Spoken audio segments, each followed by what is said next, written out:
What's up, Warriors? What's going on? I'm here too. Yep, he is. Sorry, he was listening. Warriors, what's going on? Coach Joe here and Professor Eric Shiley. And we're going to punch each other. It'll be fun. So, Panatuku, we already covered is dirty boxing. But inside of dirty boxing exists clean boxing. You got to have good boxing. You got to know the rule. For sure. Abide by the rule. Bend the rule. Break the rule. So when we're going to fight dirty, we're going to use headbutts and elbows and knees and clinching and eye gouging and biting and all that. You better have really good, phenomenal boxing skill in the first place. So these are your basics. I used to use a different punch count. Everybody's got different counts. Yeah. I remember Team Quest working with Scott McQuarrie and a few other people. They had different counts. Another boxing coach across town had different counts. And what they're trying to do is just educate you on what are the possibilities of striking. And then this was shown to me in the Inosanto material, and I kind of pieced some things together myself. And I like it because it shows, if you think about elevation changes, I can jab to the head or jab to the body. This gives you pretty much every possible line of attack in Western boxing as far as how we're going to punch. And a lot of variety. So this is one of the first things I show. You can do it in combinations or you can chunk it up. So we'll just do it together and we'll break it apart. Then we'll put it back together. Then we'll do it as a mitt drill. And I'll give you a few ways that you can work on it. Awesome. So the first thing we're going to do, I don't have gloves on, so we're going nice and light. But number one is 3 straights, starting with the lead. So this is going to go jab, cross, jab. And then I'm just going to return. Jab, cross, jab. Jab, cross, jab. Jab, cross, jab. And if you don't know any defense, we already covered some, but you should have a catch, a parry, and at least a double cover. If you're getting all that, then you're pretty good. Jab, cross, jab. Okay, number 2 is just going to be cross, body hook, cross. So same thing, you should have a side cover or a middle cover that we talked about. So it gives me the cross, I parry, I side cover, and then I parry or double cover, my choice, catch, whatever I want to do. Then I feed him. Cross, body hook, cross. And of course, we got more answers than just these like 3 covers. But in the beginning, don't worry too much about mixing it up, just get the combination down. You can slip. Whoa. So you can play with the timing, right? I go 1, 2, then 3, whatever, but we're in range. Good. Let's talk about glove drills in range for a minute. Sure. So one of the common things we see is that people are in range of the glove, but not in range of the person. Yeah. Like if we're stationary, you'll see somebody come in and they'll back up. He's actually in range. Back up. Oh, get out and throw a jab. And because there's that tap there, we're both doing each other a disservice.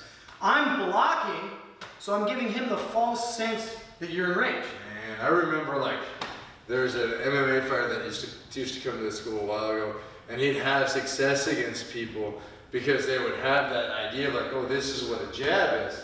So the jab is maybe rough to people, and then I eventually sparred with him, and the only thing that it took to like really just demolish him was stepping with the jab. Because you're just like, boom! Because then all of a sudden the jab is real. And the range changes. Yeah. So it's going to look different, but if we're not trying to knock each other's head off before we develop some trust, what we're going to do is we're going to stand in range. You can even measure. Just put your hand over the shoulder. So if we can go a fist width behind the skull, then we're in range. So how I'm going to deliver that with my training partner that I care about is I am going to shallow my punch and keep my elbow bent. If he parries it, I can follow through to get my own extension, but in case he's like, I don't know, checking something out over here, thinking about lunch, whatever, I'm not going to just blast him in the face, right? But I'm not going to sacrifice my knowledge of ranges either. So I kind of feed him a bent arm blow. Then the elbow, I will be in range for this. So with the glove on, I might hit it, empty hand, I'm just going to slap his elbow. Because if his elbow's not there, it's going to be his floating hook. So elbow, good. If he didn't move at all, I might even just punch past the shoulder if we're not even blocking, right? Sure. So you just give me cross, body hook, cross. That's it, cross, body hook, cross, that's it. So as you're moving around, that range might change. So I don't want to, oh man, I'm in his range, but not in mine. So now I got to come in, cross, body hook, cross, and he goes cross, body hook, cross. That's it. cross, body hip, cross. Good. Okay, third one is going to be hook, uppercut, hook. So we go, I'm going to set it up by leaning, just like the hook exchange drill. Hook, uppercut, leave it a little shallow, but see I have the range to go through the head, and hook. On the hook, a good training mechanic to check your range, you know we're doing a lot of dancing today, is just slap him in the shoulder. Because if I can touch the shoulder, that's going to be my middle range, and his chin is ahead of his shoulder. So as long as I can get this kind of depth, I know I can touch the chin. But you'll see beginners sometimes have zero control. Their partner doesn't have any defense. And what they do, they throw a hook and they try to like just clobber them. And they're like, this isn't any fun. It's because it's not fun. Nobody likes getting hit in the face. At least until you return the favor. So I'm just going to touch the shoulder because I'm barehanded. Shoulder, shadow the uppercut, shoulder. Then he goes. You can touch my shoulder. That's it. Either one. 1, 2, 3. You can move it around as long as we set the range before we punch. Okay? The last one is the overhand, the uppercut, and the overhand. Overhand, uppercut, overhand. This actually comes from knife fighting and weaponry. A lot of boxing, a lot of Americanized Western boxing originated in the Philippines. This guard that everybody uses, you know what they call this? What's that? Mexican style. Oh, they do? Yeah. You know why they call it Mexican style? Because they thought all the Filipino guys were Mexican because we're just like immigration laws and all that. Oh, I can't say your name. And there's a lot of Spanish names in the Philippines. Yeah. Rizal, you know, Garcia, all these stuff, they're very similar. So they're like, oh, he must be Mexican. Pancho Villa, he was part Filipino.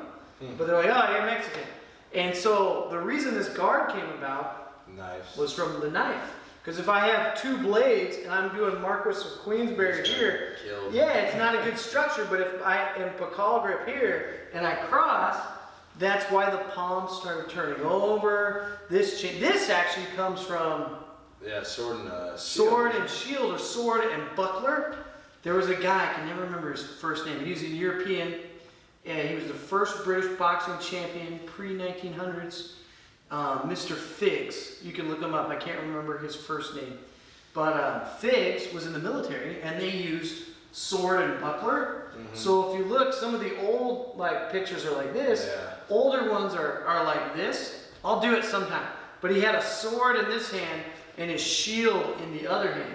And that's why the guard was like this. And the Filipinos were so used to doing knife fighting because it's a blade-oriented culture. Their hands were up here to cut the neck this way. So that is the evolution of our modern guard. It's pretty interesting. We changed about World War II. There's a really good book you can get it's called the Naval Boxing Academy Manual, or you just go to buy Naval Boxing on Amazon. It's out of print. Sometimes it's expensive. But they talk about that, and they show the guard changing, and almost every modern boxing drill, from footwork, slipping, mid drills, is in this book. It's a really good resource to have. So anyway, we're back to the overhand. I got in that because of weaponry. So look at the downward X. Forehand, backhand, forehand. Forehand or backhand, forehand, backhand. See that line, that diagonal line? Yeah.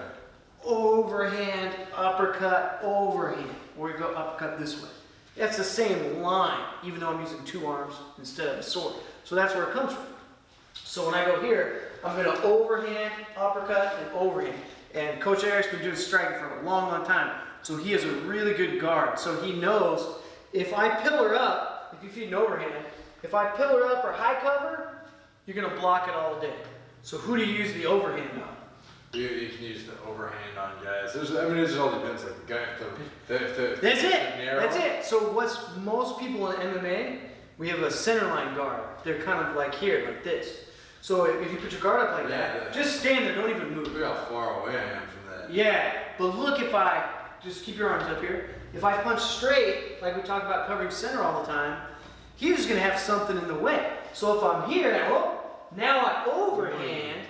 That's what you're aiming for. And it's going to look different when we go to the mitts, and I'll explain that too. But the overhand is to clear the line of somebody who's really tight covering center. And this is a really good point of strategy. Anytime in striking, someone is using straight linear attacks, whether it's foot jab, kicking this way, you want to use lots of angulation because you by going around it. Anytime somebody's going too wide, what do you use? I'm going to be able to kill you. He's going to use straight lines against me. So it's very, very interesting. You see this all the time in a really good JKD academy that does sparring. And that's why you have to use movement with your round punches when someone has a tight Exactly. They'll beat you to the punch every single Yeah, time. exactly. And you'll see that because like the Wing Chun guys will actually be pretty effective when that's like their bread and butter, square, and you have to start solving that puzzle like, man, this guy's defense, I can't get in. Oh yeah, I gotta start circling, creating round strikes because the Wing Chun people who are really traditional, it's hard for them to adjust to that. And everything can be countered by anything else, right? So if we take it to the mitts, just break it down, especially if you're new. So I'm gonna make this very, very easy for you. Sure. So when he's doing 3 straights, I'm gonna be in the same lead he's in, and I'm gonna put this just parallel to my cheekbone and give a little space. If you're square, I'm just doing this for camera work, your elbow's gonna take a lot of punishment. So I'm almost 41 years old. Yeah. So there, huh? you don't wanna have somebody powerful just blasting your elbow joint, and you wanna have a good stance for yourself. So I'm gonna angulate, and now it's off to the side of my body, my torso is gonna take the impact. So we can just do 3 straights right here. So it just goes jab, cross, jab. Good, and every time I pat it back, but it doesn't go beyond my face. I don't wanna smother his punch. I just receive it. 1, 2, 3. See, I push back just a little bit. Again. Okay, now if we progress, what's number 2? Cross, body hook, cross. So all I'm gonna do is I'm gonna put this mitt just a little bit past center where my ribs are. So now he's getting used to getting depth through my head, and he's hitting the center line right where my rib cage is. A lot of people, one of the red flag, internet red flag. You got people coaching like this? Do not train there, please. This is so phony, man. Yeah. He's got so far to reach, and what people will tell you is like, oh yeah, there's an imaginary person standing here, and that's who you're aiming at. No, you're not. You're aiming at me. That's why I'm holding the equipment. So I put it by my face. I put this by my rib. And when he throws the body hook, it's almost like I throw my own little hook. So he goes cross, body hook, cross, body hook, cross. That's it. So now, pull the cross and freeze it out there. Look at that, man. He's just going through my face. But if I do it out here, you don't get that benefit. Not at all. Okay? So cross, body hook, cross. Good. Now from this position, all I'm going to do is raise this up in front of my chin. So notice they're not even, because I don't want this hook to run into this one. And my right one, this is going to be for the next one, is just barely slanted forward. I'm using a curved mitt, but even if it was a flat mitt, I would still do the same thing. Because even though it's slanted forward, he still hits that with his cross. Easy, no problem. Okay? So then, number 3, I raise it up. Hook, uppercut, hook. And see, I kind of trade my posture, because when you throw a cross, it's like I'm throwing a cross. When he throws a high hook, it's like I'm throwing the hook. Cross. So as the mitt holder, especially if you're just training partners at home or something, you want to be participatory. Don't think that, oh man, it's not my turn anymore. I just have to hold mitts. You got a job to do, and it's going to benefit you as well as your partner. Last one, overhand, uppercut, overhand. This is the toughest one. I'm going to hold one chin level and the other one at my ribs, and they are parallel, like they're tied to a string. So what I got to do is I got to move one and the other off center line. So when he throws the overhand, sorry, my overhand's ugly, by the way, guys, my shoulder just doesn't allow the overhand to work very. That's pretty good. That's pretty good. So overhand, uppercut, overhand. Yeah, that's good. You're actually doing it really clean. So do the overhand. Can you hold it out there? Is that okay? See, when he's here, he can throw it just like a hook. It can be flat like this. So just adjust your body like square. Look at that.